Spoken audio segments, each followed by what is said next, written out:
Salut à tous, c'est Yumi et aujourd'hui on se retrouve pour une vidéo spéciale Noël. Donc aujourd'hui on va faire des cinnamon rolls et en même temps je vais vous expliquer d'où vient le Père Noël, comment il a été créé, pourquoi. Donc avant de commencer cette vidéo, j'aimerais m'excuser de ne pas avoir sorti la vidéo d'Halloween. J'ai pris du retard sur le montage et sortir la vidéo d'Halloween après Halloween, c'est nul. Cependant vous aurez quand même les vidéos que j'ai annoncées à la fin de cette vidéo là. La vidéo sur Lufu qui est P. Diddy et Michael Jackson. Bref, il est tard, il est très tard, il est actuellement 22h30. Donc on va commencer directement les cinnamon rolls. Je vous retrouve après l'intro.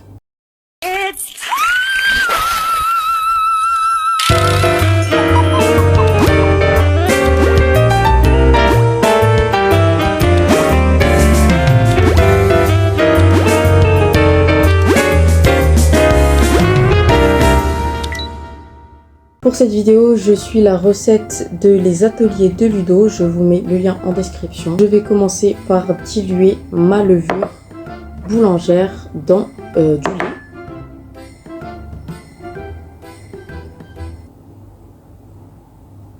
Ça dégoûte.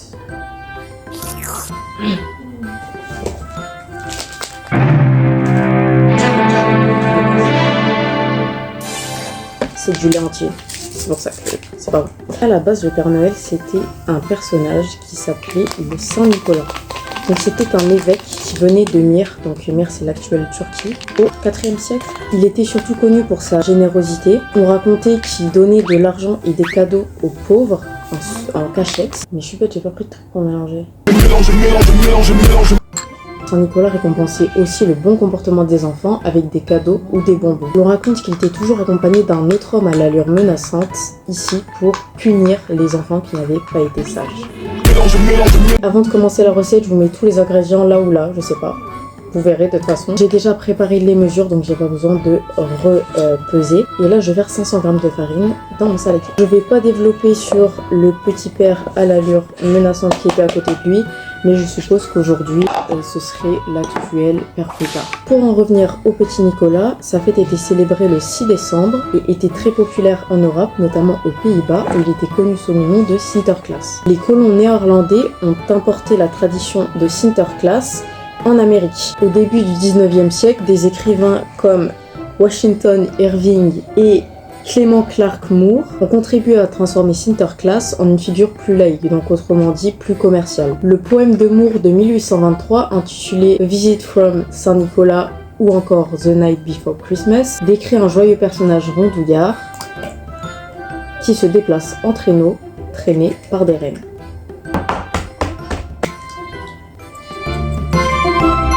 Le gars dans la vidéo il utilisait un robot, sauf que moi j'ai pas de robot, donc je vais faire ça à la main. Je vais souffrir de malade. Dans les années 1860, l'illustrateur Thomas Nast a dessiné un Santa Claus, ou un Père Noël. Il l'a dessiné avec une longue barbe blanche, un costume rouge orné de fourrure, et avec un atelier situé au pôle Nord. Mais évidemment, c'est les publicités Coca-Cola qui ont rendu ce Santa Claus super célèbre.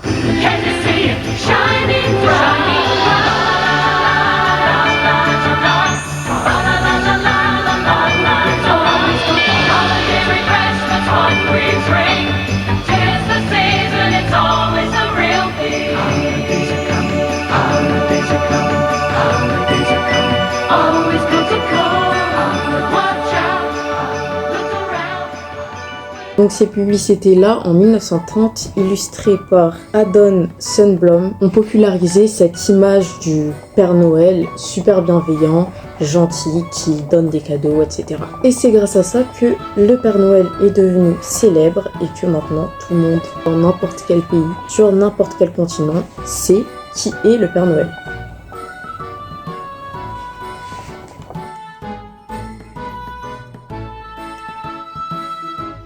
On va passer à la deuxième étape puisque j'ai fini de faire le robot avec ma main.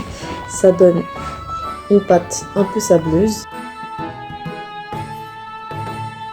Place aux histoires de Noël. Et évidemment, je vais renommer mes personnages puisque je me souviens plus de leur nom, ni des dates d'ailleurs. un peu ghetto la vidéo. Tout se déroule un soir de Noël. C'est dans un petit village très connu, évidemment je me souviens plus de son nom, mais qui est très connu pour toujours avoir sa ville décorée à Noël. Genre tout le monde s'investit, décore ses façades, ses maisons, enfin c'est vraiment incroyable. Et il y a une grande famille qui organise souvent des grandes fêtes de Noël.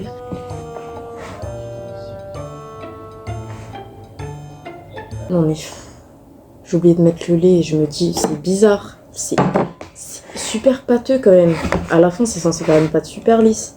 Bon, si c'est raté, c'est à cause de ça. C'est froid. Bref, donc arrive le soir de Noël. Tout se passe bien, vraiment. Tout le monde danse, tout le monde discute, tout le monde passe un bon Noël, un très bon moment, comme chaque année. Malheureusement, à un moment donné, il y a un des convives qui se rend compte qu'une dame assez âgée a disparu. Elle est introuvable. Ça commence à se répandre dans la soirée et tout le monde commence à chercher cette dame qui était d'ailleurs aimée de tous. Le problème, c'est que les recherches dans la grande maison et dans le jardin n'ont absolument rien donné et personne ne sait où est passée cette vieille dame. Donc évidemment, il faut prévenir les enquêteurs. La police est prévenue et des patrouilles sont lancées et une enquête est ouverte parce que évidemment les recherches ne donnent rien. Ce qui va marquer un tournant dans cette enquête, c'est un petit qui était un convive donc de la fête, qui va révéler qu'il a vu rôder un homme assez bizarre autour de la maison pendant la soirée. Voilà, il n'a pas vu cette vieille dame partir avec, mais il a vu ce monsieur assez bizarre rôder autour de la maison. Et ce monsieur en question a été vu à plusieurs endroits de la ville, à plusieurs moments différents. Ce que les enquêteurs ne savaient pas, c'était que aussi dans cette maison, il y avait de nombreuses légendes, comme quoi à chaque grande fête, il y a des personnes qui disparaissent dans cette putain de maison. Vous me permettez... Aïe. Et pour couronner tout ça, je me souviens plus de la fin de l'enquête.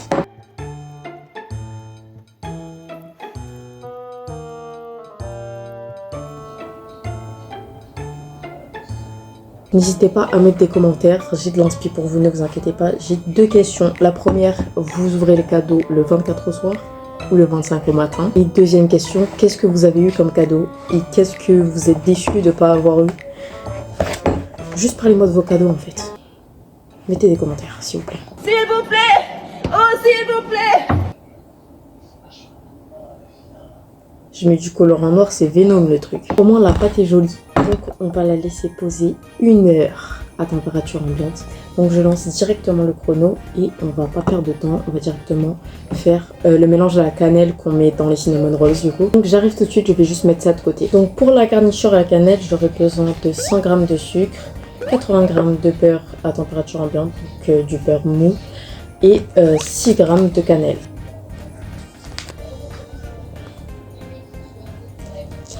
Et à ce mélange sucre-cannelle, j'ajoute mon beurre mou.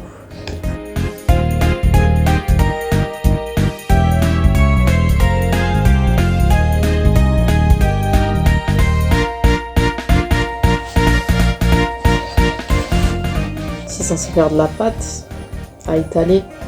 J'ai réussi! J'ai peut-être rajouté 2 bouts de beurre et passé mélange au micro-ondes 10 secondes. Mais en tout cas, ça a très bien marché.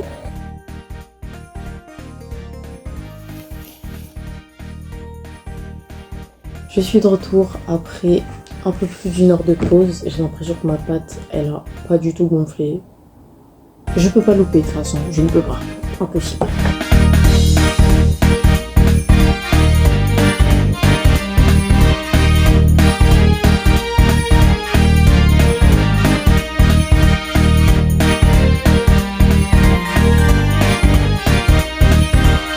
Maintenant, je vais venir étaler tout simplement ma garniture à la cannelle.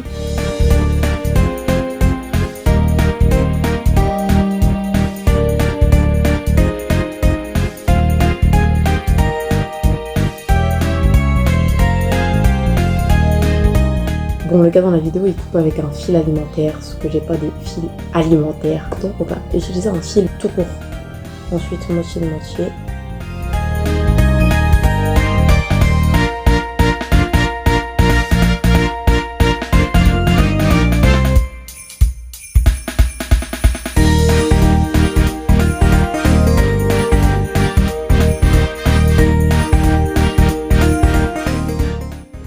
Je laisse poser tout ça une nuit et je vous retrouve demain pour la cuisson. On est le lendemain et on peut voir que les petits cinnamons ont bien gonflé. Maintenant, il ne me reste plus qu'à les cuire 25 minutes à 160 degrés.